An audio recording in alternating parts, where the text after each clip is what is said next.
has warned health facilities against hoarding the COVID-19 vaccine on the assumption that the second dose might delay, speaking after receiving over 20,000 COVID-19 testing kits worth 44 million shillings from Aga Khan University Hospital. Health Principal Secretary Susan Mochache says the ministry will deal firmly with any facility trying to disrupt the vaccination exercise. Let's take a look.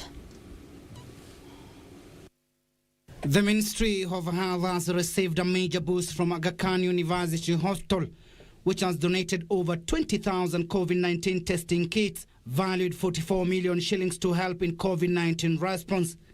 Health Principal Secretary Susan Mochache, while receiving the donations, read a riot act facilities that deliberately hold the COVID-19 vaccine on the assumption that the second dose of the vaccine might not be available.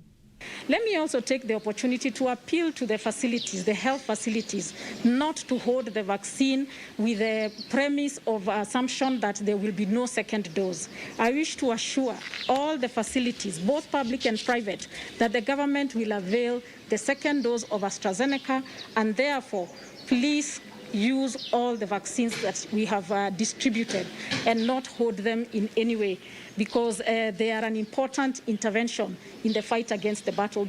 Mochache further called on the frontline workers to take the jab, even as she noted that some have deliberately refused to be vaccinated, fearing the availability of the second dose as well as the efficacy of the vaccine. I would wish to urge all health workers to come out and get the vaccine, because we are aware that certain pockets of health workers are still not sure whether they want to take the vaccine or not.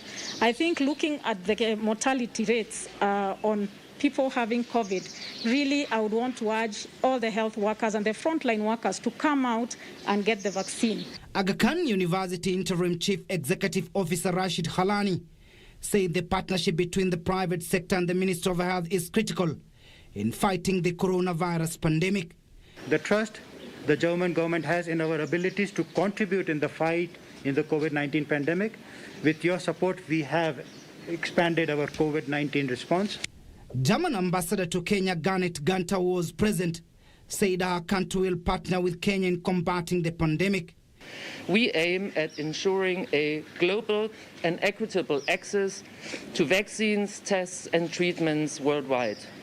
Global cooperation and solidarity will be our only chance to defeat the virus everywhere.